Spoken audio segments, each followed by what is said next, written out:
nice to have all of you with us. My name is Weldrack, and I'm the academic head of the Glocal program. We're really excited to have our first information session for this year. And we're really excited to have all of you with us to get to know a bit more about our program. So welcome.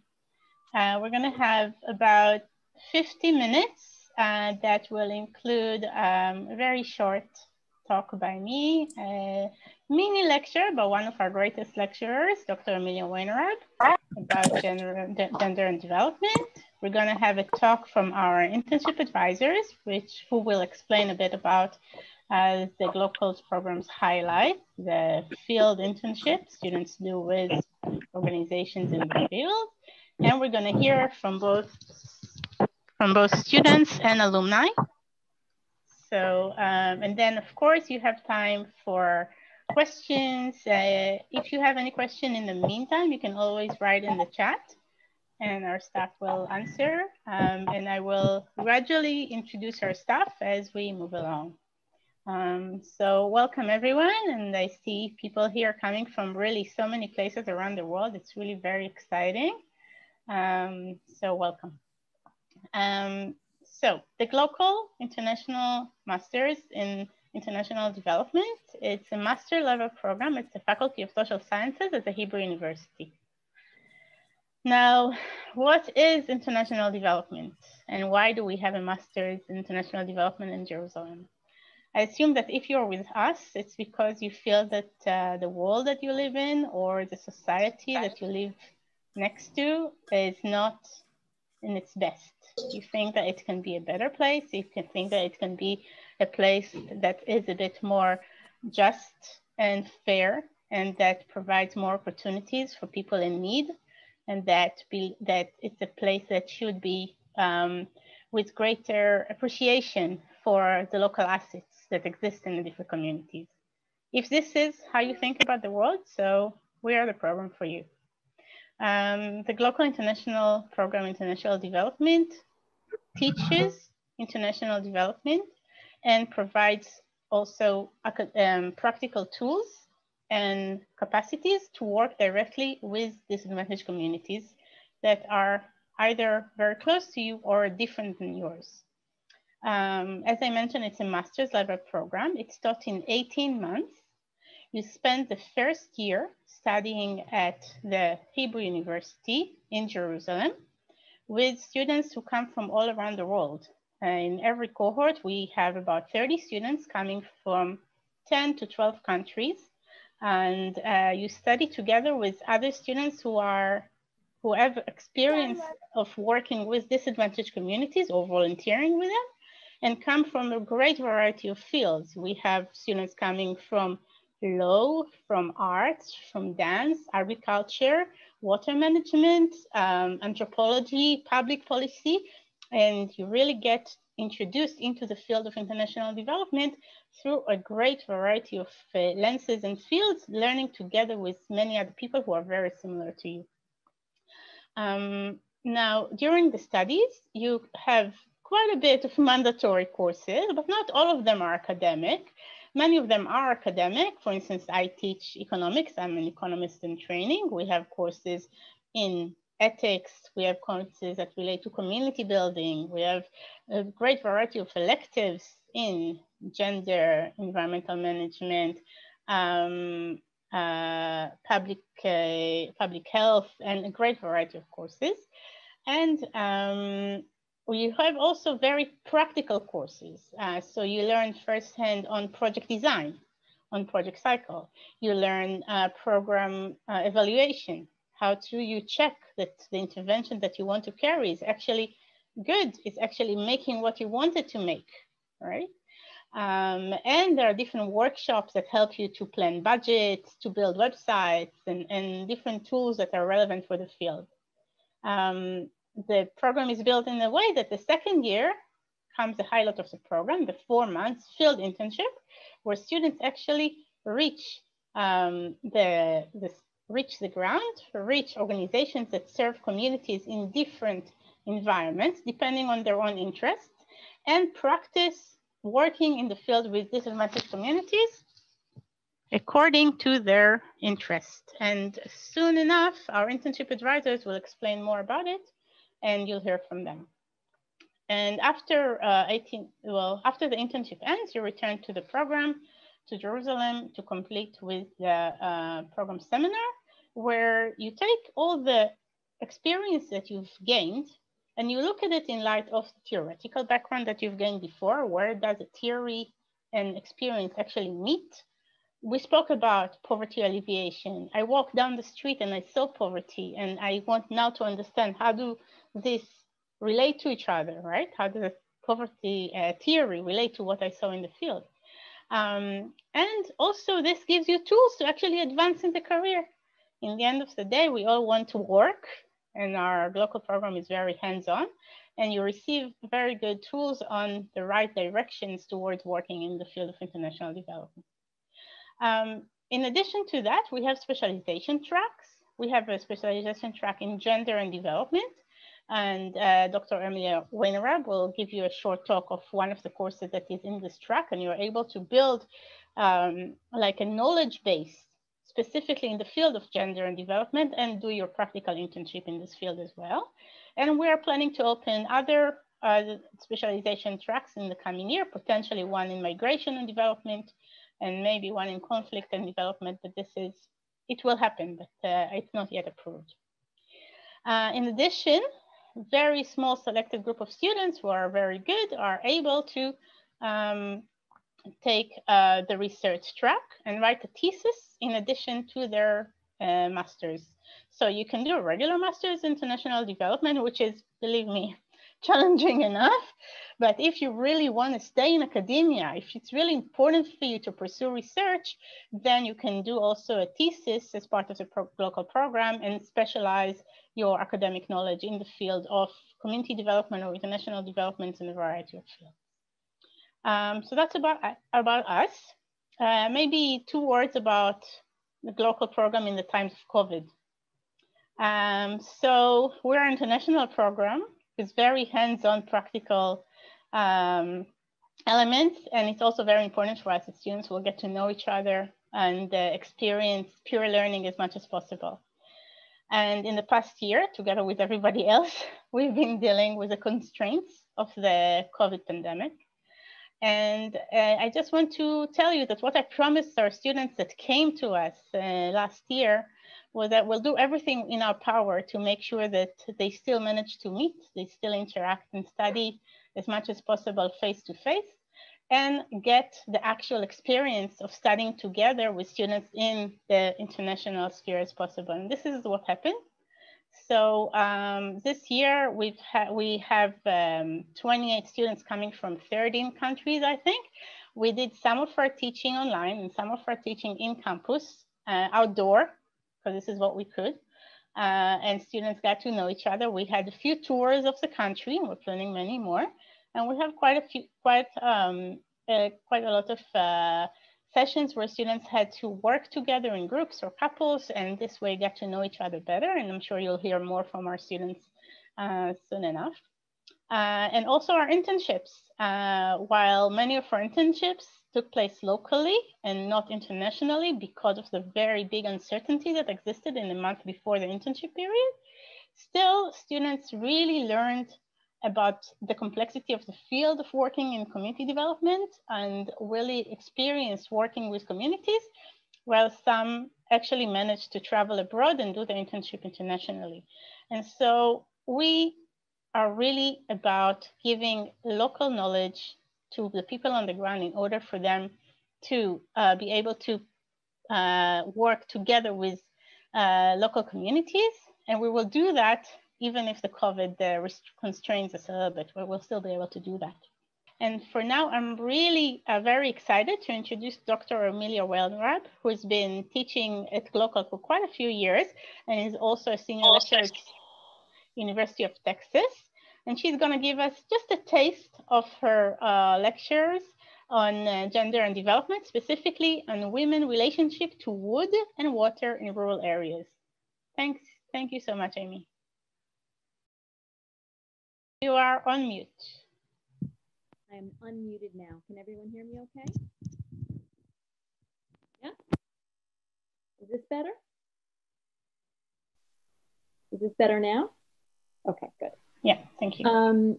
So I wanted to start by saying what is sometimes more common that we hear when we're talking about gender, especially in university classrooms. And I think these days it can head much more into theoretical or political realm in the developed world, in the global north. A lot of focus on intersectionality or post-colonial theory, looking at urban protest movements, maybe thinking about issues that face contemporary women who are financially well off, like parental leave. There's a lot of focus on gender orientation and gender fluidity. So it might come as somewhat a surprise to think about what women's relationship is to wood and water. So what I'm doing is bringing you into the global south, into villages and areas that don't have the infrastructure that we have in our urban modern cities in the global north. And it's still a big part of the population of the world. And it's part of the overall understanding of women's role in agriculture. So I want to start briefly by just mentioning some facts to give you orientation about women's role in agriculture, even if we're in a globalizing world, even if the world is becoming more urban, and it really is. Women on average still comprise 43% of the agricultural labor force in developing countries. So that's a lot. What that looks like in different contexts could be quite different, but it means women are involved in that labor and it's incredibly time consuming. They're responsible for 60 to 80% of food production on average, but often that is not recognized. And a lot of women are also livestock keepers. The current tally is around 600 million poor livestock keepers, which is something that when students are heading into international development or thinking about gender and development, they might not have these facts at hand. But even with all those responsibilities and the importance of women in agriculture, women own still less than a quarter of agricultural land. And when they do own the land, it's much, much smaller. So this is a little bit of the context before we get into wood and water as natural resources that I argue are gendered, very strongly gendered. So I want to start with wood.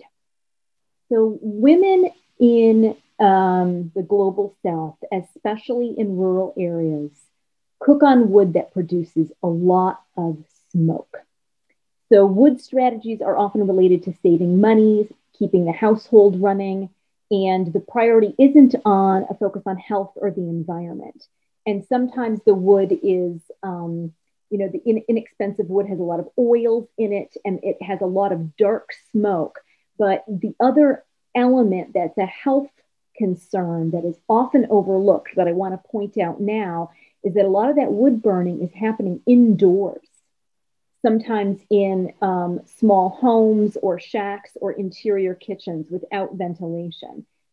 But it's not only the health of the women who are using that wood and breathing in that contaminated air, but collecting and carrying the wood and getting it to burn is often an incredibly time-consuming daily task that takes away from other areas of women's development, like education or other involvement in agriculture, or even spending time with children or becoming involved in community events. So the smoke is seen as an essential element. The smoke is welcomed in a lot of these smaller rural homes because it helps with food storage. It prevents rats or insects or fungus. So it's seen as something that's needed, but it's still incredibly dangerous to breathe in. One of the estimates is that a day spent near one of these open flames with the smoke for just cooking for fires is equivalent to smoking 400 cigarettes a day in some instances. That's hard to measure, but that's one of the alarming estimates that's out there. Women move indoors a lot of times to take care of these wood burning activities with cooking or sometimes boiling water for cleaning or other things to minimize the loss of heat from wind. And so I'm bringing you into this world that's vividly different for many of you. Maybe some of you have seen instances like this, and that would be interesting to hear. And in the Glocal classes, there's often a chance for students to really exchange perspectives or experiences depending on the worlds in which they grew up. But we all become aware of some of the health concerns or time management issues that women face in the global south that a lot of times as a group we're not familiar with. But for Wood, I want to end with a quick anecdote. There was a Glocal student who had taken the gender course, and he was working on a completely different project in Cambodia in a youth library, developing with youth in the community an English-speaking language library for study and for learning. But he couldn't unsee this detail about wood burning stoves in interior homes in rural areas. And when he was walking around with some of the youth, he asked about it and they said, yes, it is a problem. And even though his project was completely different, he worked with youth who were interested in basic engineering to create a ventilator using an electric fan to draw out some of that smoke to see if the air quality improved and figuring out ways of measuring it. So it became an asset-based community development intervention within families. And in that village in Cambodia today, they're using these basic ventilators. And this was a project that came together with a Glocal student and local youth. So I want to move on to water, which is a little bit more well known as a problem, actually. And the relationship between water and time use is more well known and more publicized. So this is a quote from the World Health Organization. When water is not on the premises and needs to be collected, it's our women and girls who are mostly paying with their time and lost opportunities. And it sometimes takes hours to do a round trip to get to a source of clean water and bring it back to the home, either for bathing or for cooking or for agriculture. And one of the UN Sustainable Development Goals for water and sanitation, this is Goal 6, calls for universal, equitable access to safe and affordable drinking water by 2030. And I don't think we're there yet. But when you think of water, you might not necessarily think of women and girls, but I want you to start thinking about that because the pattern is quite clear. So as part of this goal, as at the first step for a sustainable development goal, the UN wants basic service within a 30-minute round trip. It's not always possible to have water at hand, but the long-term goal is to ensure that everybody has safe water available at home. Sometimes these things have to come in stages. But for right now, understanding how long it takes to get clean water is important. And water, like wood, is essential for cleaning, bathing, washing clothes, watering animals, irrigating crops, big and small. And water is becoming scarce in many areas where there's desertification and it's increasingly polluted. And standing water caused by irrigation increases risks of mosquito-borne illnesses. So it's an area of life that needs careful attention. And sometimes wells get, even if with the best intention, if a well is built near somebody's home, it can be contaminated by arsenic, and there's often no way of easily testing that. The technology is not there. So it depends on where you live, how long these water journeys take. And there are people who have, walked with women, and it is a time for women and girls to talk and connect. But it can actually take away not only the possibility of attending school for part of the day, but sometimes attending school at all. Some of the countries that are especially affected by this water access that disproportionately falls on women and girls, Somalia, Tunisia, Yemen. Tanzania also has problems in some areas, but in general, women are involved in at least double the amount of time of water collection and bringing back and monitoring than men are. And the goal of clean running water is not something that feels accessible or even imaginable in some of the more rural villages. what's interesting about this is women are often the first ones to notice environmental problems related to water. They're on the front line, really, in terms of bathing and food preparation and cleaning, sometimes water used for pregnancy or giving birth or breastfeeding, or noticing family illnesses. They'll be the first one to notice if something is wrong with the water, if it's giving people or children diarrhea. And there's an incredible community resource there for women and girls who manage water and actually know quite a bit about local contamination. Now, something else that's interesting is that as the presence of the tourist industry starts to penetrate even rural areas or semi-rural areas, this really changes water consumption. And bathing practices, flush toilets are sometimes necessary to maintain and attract and maintain tourists, washing massive amounts of towels and bedding.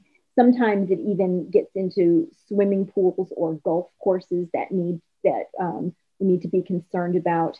Now, this isn't always the case for very rural villages, but increasingly an economic strategy in rural areas is to see if there could be some kind of tourist development. And I want to conclude with water with another Glocal student story. I had a student who was working in a South African village that was looking at, it was quite remote. And the student actually had a chance to take walks with some of her the women and girls in the community to see what it felt like to go down to a water source and bring water back up and learn how to carry it on her head. Water can be managed in different ways, but there still are traditional groups that use containers to balance on the head, either plastic or sometimes ceramic. And the community was looking into having a community garden, but also thinking of having a tourist site. And in walking and talking and spending time with the women, it became clear that they had to scale down and think about the scope of their development project in a realistic way that wouldn't affect women and girls negatively. So it's possible that there would have been more water coming in for different projects, but that also would have meant more time taken away from schooling for girls and women being able to diversify the way that they spent their time.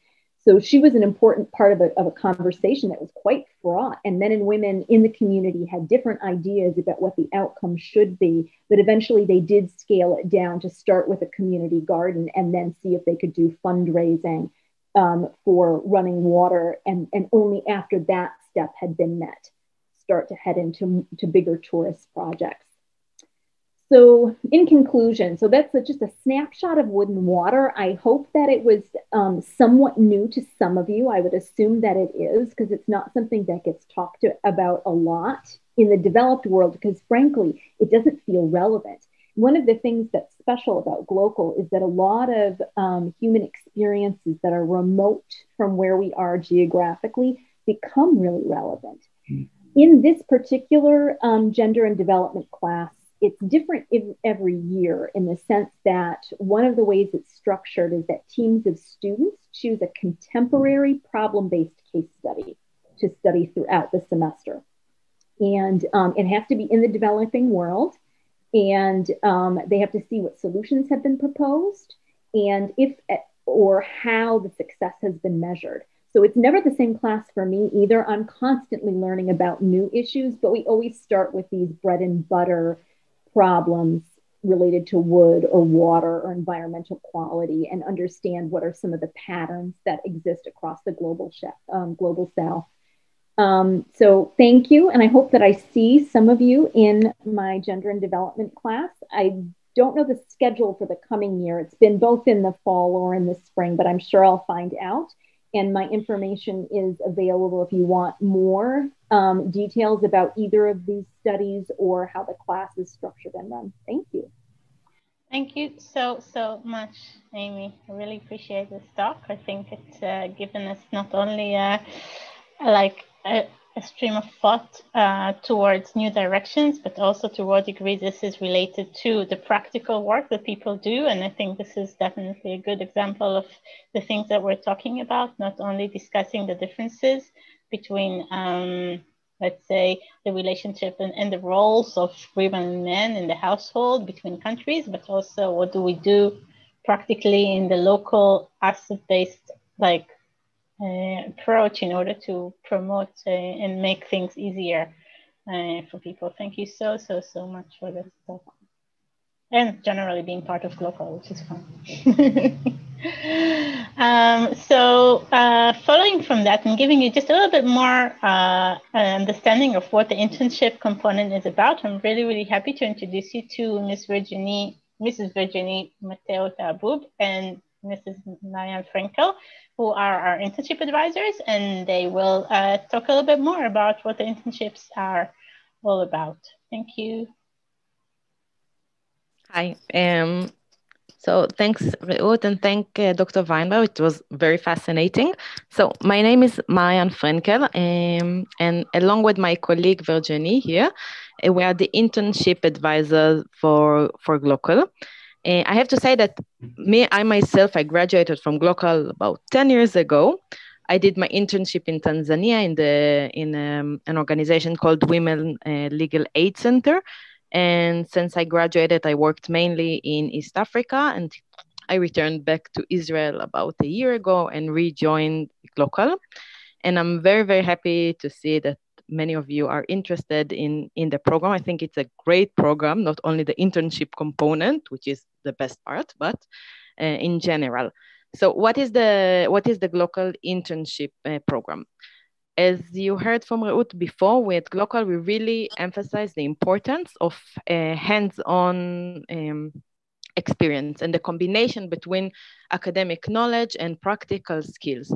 And the internship is a four-month-long program that will take place in the kind of the third semester after you do an entire year of very rigorous and intense academic studies. You will probably travel somewhere. Hopefully, if COVID will allow you, the students will travel to another location and do their internship in a community development organization. I think Joanne asked before, she mentioned that it's a very varied and wide field, and she's right, it is. And also the internship take place in varied places. So for example, this year we have students that interned with that interned with the local NGOs, with international NGOs. We also have students that intern with the social businesses. And it really depends on what the student is interested in, the background, the student's background, and also their skills and where are they aiming, where do they want their career to take place, and what in which field.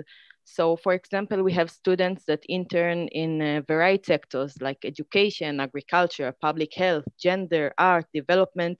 And we also have students that take different roles. Students have they do projects that are related to research, to advocacy, to training. So it's very varied, and I think it's great because you can really learn different skills from it. So from the one hand, you can kind of stay within the things that you already know, your strength, but you also develop new skills. You will hear it a lot if you join Glocal. You will get out of your comfort zone and learn new things in new places.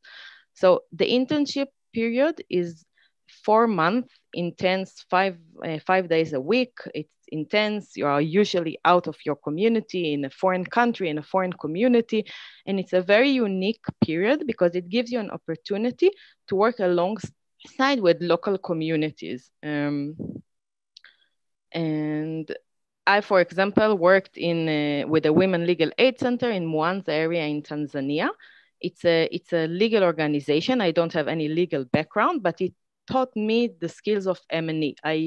I studied M&E as a part of Glocal, and then I took the skills I learned in Glocal, and I had the opportunity to really implement it in my internship. And the process of the internship looked like Virginia and myself, the internship advisors, we work on 2 levels. Like I think most things in Glocal, we work on the one hand, we work with the students as a group in a class. So we have a course that is called first step for professionalism in the field, where we discuss, we kind of analyze and we map the field of international development. We understand the different type of organizations, we understand the different types of roles and the different type of sectors that in the future people will be able to work in. We kind of understand how this field looks like in real, not from the academia. Virginie and I are both practitioners. Virginie, she will introduce herself later, but we both have field experience, so we can share with you our experience on how this sector look like. And apart from this course, we work with students individually. So we really make sure that each student have the opportunity to identify what are they really interested in, how do they want their internship to look like, what kind of skills they want to learn in this time. So it's really these two levels of work, which is, I think, also it happens in many other courses in Glocal, but especially in our course, in the first steps for professionalism in the field and during the internship. So it's the work in a group as a class and the individual work. And I'd like to give you an example of, I'll share my screen. You can see it, it's shared. Oh, sorry, here.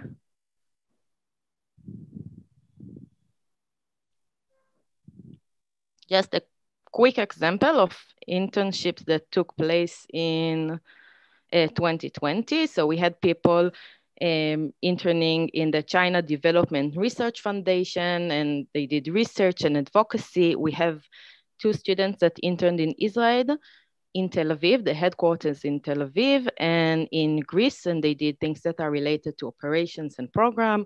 We had 2 students in Sinsila in East Jerusalem that worked really hands-on program with the community center of Sinsila that works with the community in East Jerusalem. And we had a student that interned in Kaima, a farm in Mwanza area in Tanzania, and she worked with at-risk youth. And she has a strong background in agriculture, and she worked with the youth of the area, teaching them all kind of agriculture methods that she learned in Israel. And she also worked with them. She did some research like in the field itself to understand which crops is better to grow there. And this is from 2020. And we also had Yael. Yael is an Israeli. She interned with HDI, Health Development Initiative in Rwanda. It's a local organization that works on health. And with them, she did mainly research about sexual and reproductive health of women and girls. And I think she had the opportunity to go to the field in Rwanda. She had a translator. She worked alongside with the community, but she also had a chance to understand how research is linked to policy. So she went to the community, she did research about different elements, different aspects of reproductive health, and then she went and produced a report, and later on HDI took this report to policymakers and advocate for certain changes using the report that Yael gave them. And Dr. Barak mentioned before that 2020, some of our students did their internship in Israel. And I would like to give you an example of Noor. And Noor did her internship with the Musawa Center in Haifa in Israel. And she worked on advocacy, international advocacy. So the Musawa Center is an advocacy center for Arab citizens in Israel. And she worked alongside local communities to understand what kind of change they want to see within the Israeli policy, and what kind of change needs to happen within the policies to enable local communities to thrive. And she did a research, and then she went and advocated for this research with with the different embassies, with European embassies. She worked alongside the UN, she worked alongside the EU officials, and it was a very meaningful experience for her. And I think that I have to say that what I learned in 2020 about internship, usually, you know, when I did my internship very far, I'm Israeli and I did my internship in Tanzania, which is very, very far from where I grew up. But this year I have to say that I learned that what I learned in Glocal is relevant not only for communities in other places, but it's very, very relevant for my own community. So these tools that students learn are relevant whether they decide to work abroad with foreign communities or if they decide to work with their own communities. And I think this is it for me. I don't know, Virginie, would like to add anything?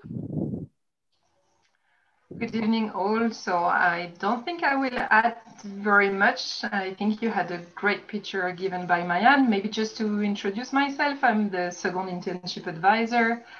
I'm also a field worker like Mayan. I've worked mainly in humanitarian and development organization abroad. I am not an Israeli, as you can hear from my name and my accent. And I joined Glocal some time ago. I do the same work than Mayan. And what I want to emphasize is that for those of you who will apply, what we propose as an internship advisor is a really individualized process of professional development. And we count on your full professional accountability. We really help you to be ready when you will be graduated to work. So not only to have the skills to work, but also to have a network and to know how to activate your network to find the position of your dream. And our work as an internship advisor is continued by the final seminar that you undertake once you are back from your field internship. And that concludes all what you have learned within the academic year and within the field experience. The internship for us, the internship is really a learning experience. And we, Mayan and I, are here to support your professional and personal question along the process. So we are really looking forward to having you with us next year. I think that's all on my side. Thank you.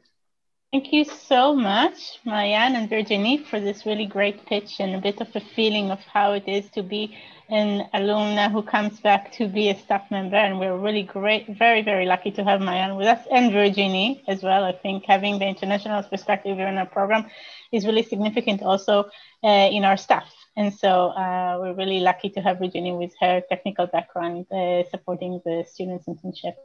Thank you. So I'm really happy to introduce you to Nomi Burke, our student marketing coordinator. She's one of the more crucial people here in our application process. And before she introduces some students and later alumni that will tell you a bit about their personal experience, we want to share with you a video prepared by the students of cohort 9 about their own internship. So relax and enjoy a little bit of musical break.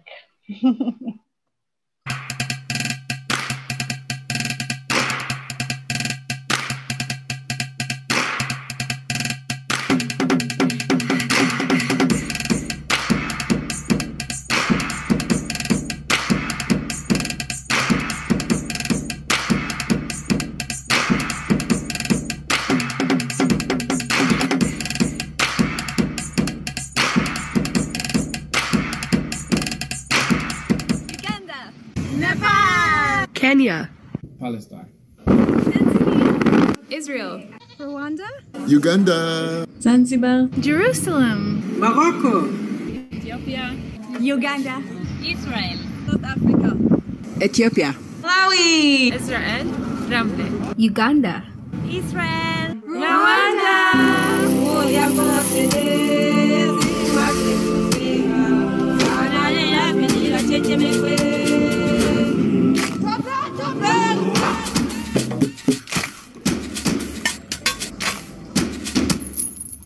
Bagari.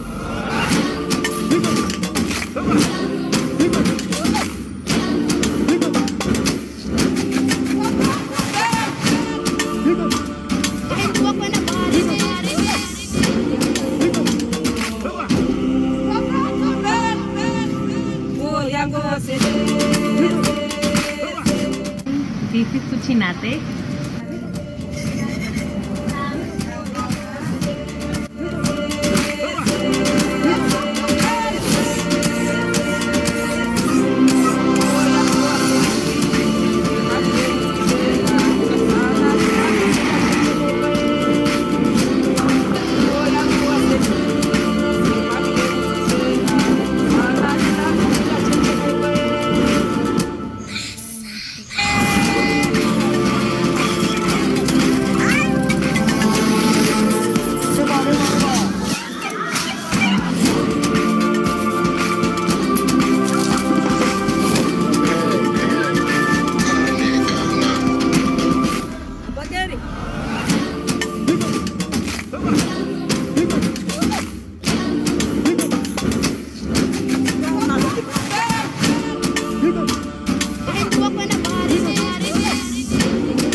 Hi, everyone.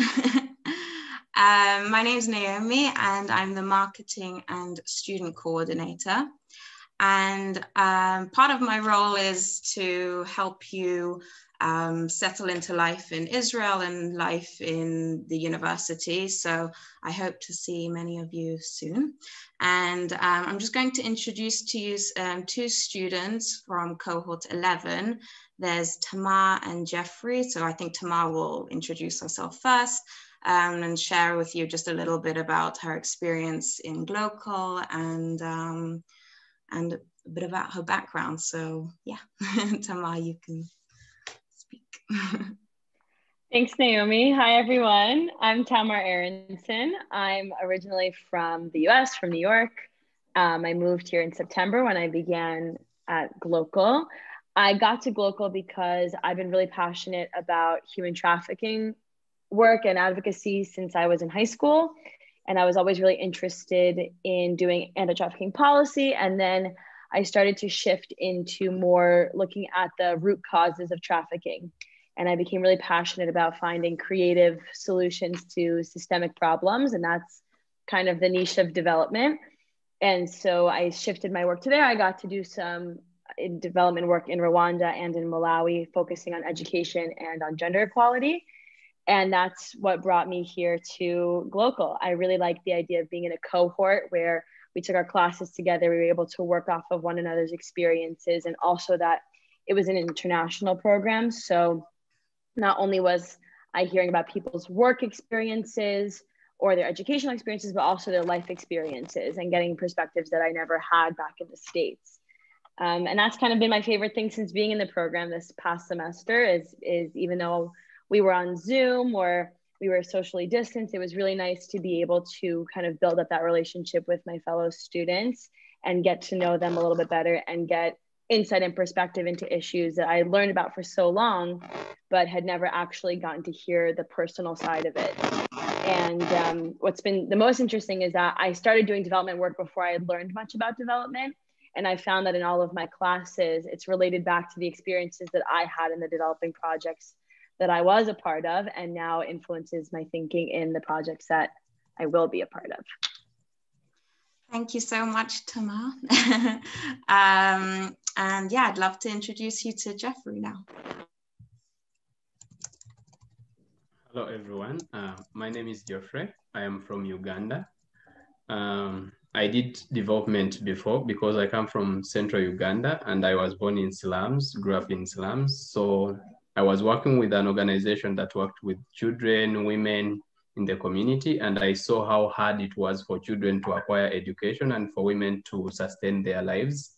So I looked for a program that has Glocal has a perspective of global, then local. So that was very, very important for me that it respects local initiatives. That's why I chose Glocal.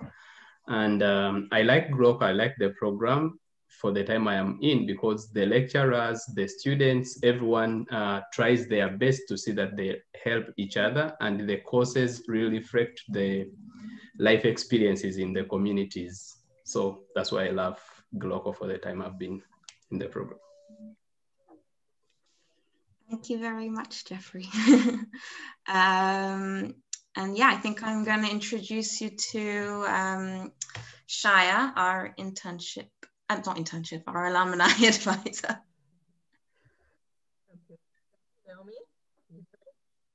Can't hear you very well. No, we can't hear you, Shaya. No. Is that now? No, yes. Okay, sorry. Thank you, Naomi. And hello, everyone. It's really exciting to see all the faces. So I'm Shaya. I'm also a Glocal alumni from a few years ago. Right now, I'm the alumni coordinator. I saw there was a question about it. So as Naomi said, we have a very lively network. Even in these days, we're doing events online. In normal years, we also meet. And we have here 2 alumni with us. We'll start with Daniela. Daniela is a Glocal alum from cohort 9. She lives in Mexico City, and I will leave you to do the rest of the talking. Thank you.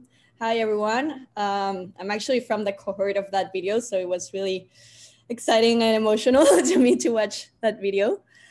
So yeah, I joined Glocal. I studied psychology, that's my background.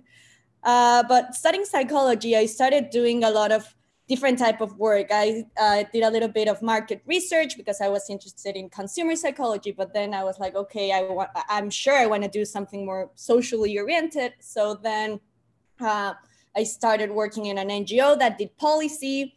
Then I worked in politics. So I started to get all these like different experiences, and I realized psychology was really interesting, but that was such a narrow scope of intervention for me. So I started looking into other possibilities. Someone told me about Glocal. And as soon as I saw it, I fell in love with it. It just like combined everything that I was looking for. But really, I didn't know what to expect because also I wasn't familiarized at all with the field of development. And then I arrived and I remember exactly the first week when I met everyone at the orientation week, and I told Shana, which was in admissions, like, you did an amazing job choosing every single student. Like, honestly, every single person had something amazing to bring to the table. Everyone had different backgrounds. So I was from psychology, but I was the only one that actually studied psychology. I had friends from communications, policy, agriculture. So just imagine talking about the same subject, but from different perspectives in terms professionally and context-wise. It's just such a big combination of experiences that really nurture your learning process. It's what teachers teach you, but also what students do. I did my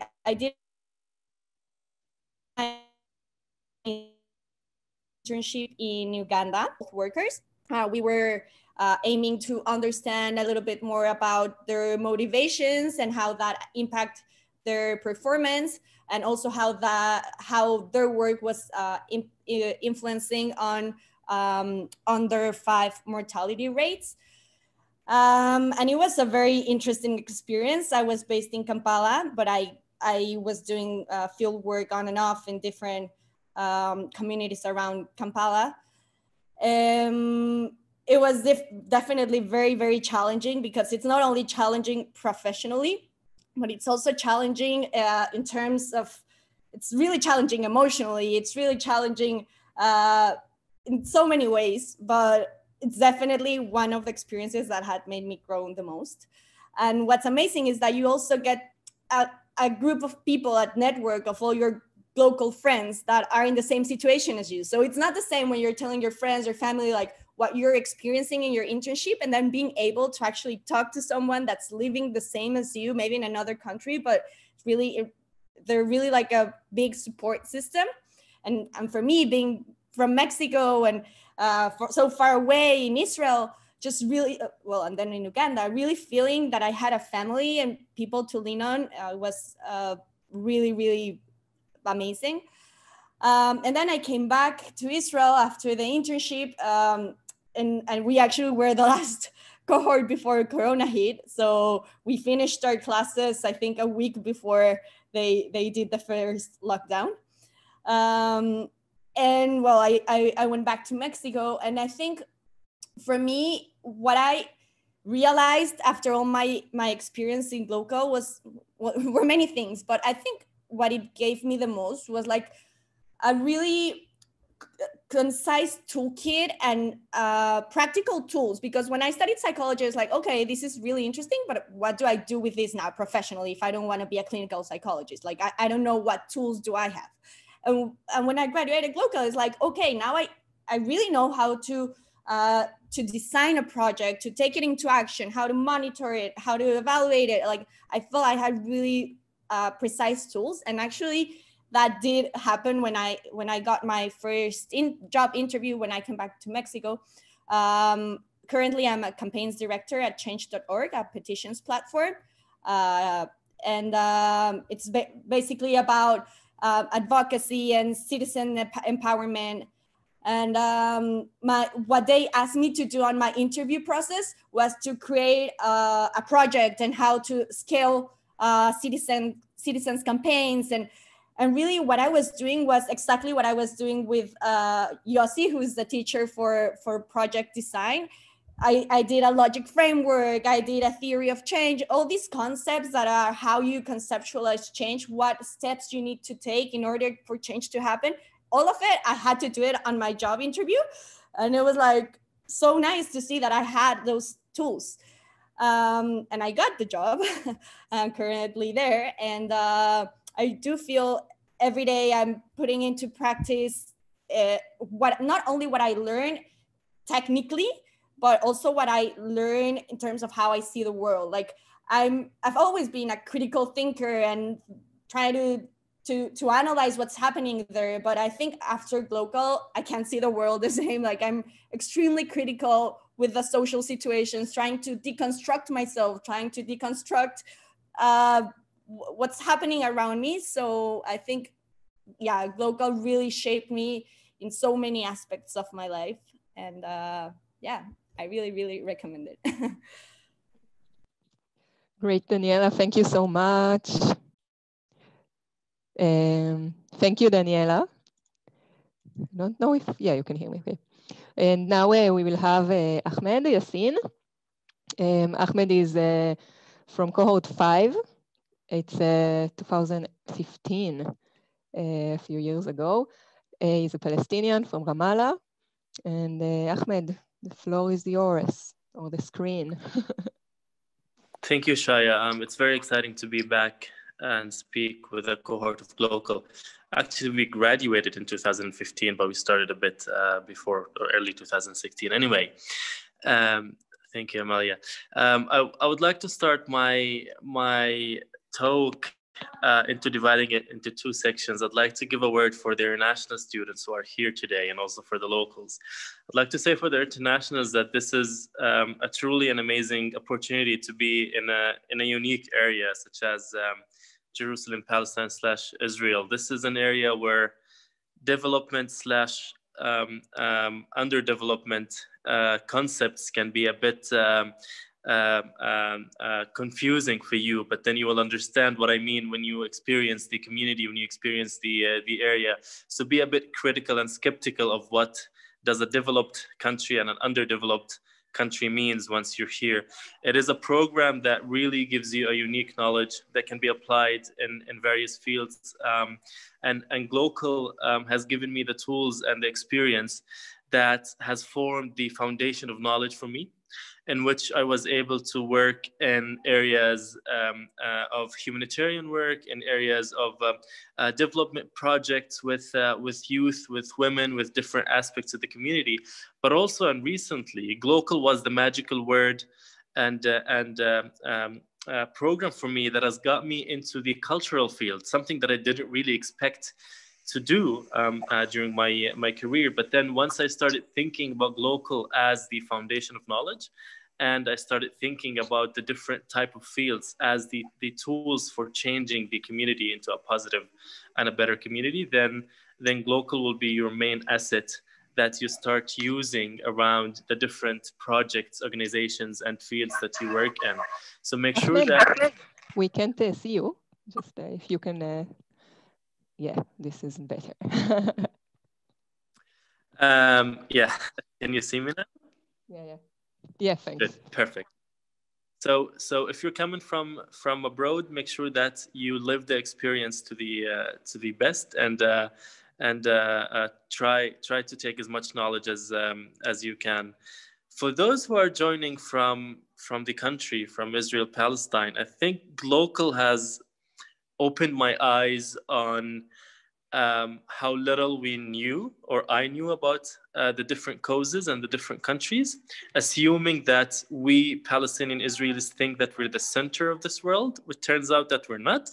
So hearing all these amazing stories from Latin America, Africa, and Eastern Europe, and other different countries is really something that opens somebody's knowledge and eyes into taking examples and other theories and applying them into the country.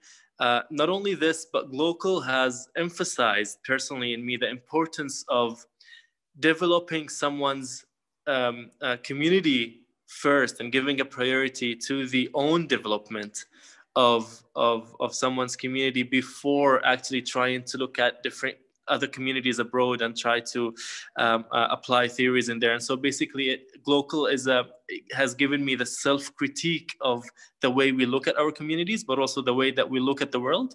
And Glocal has given me the chance to see how people look at us as well.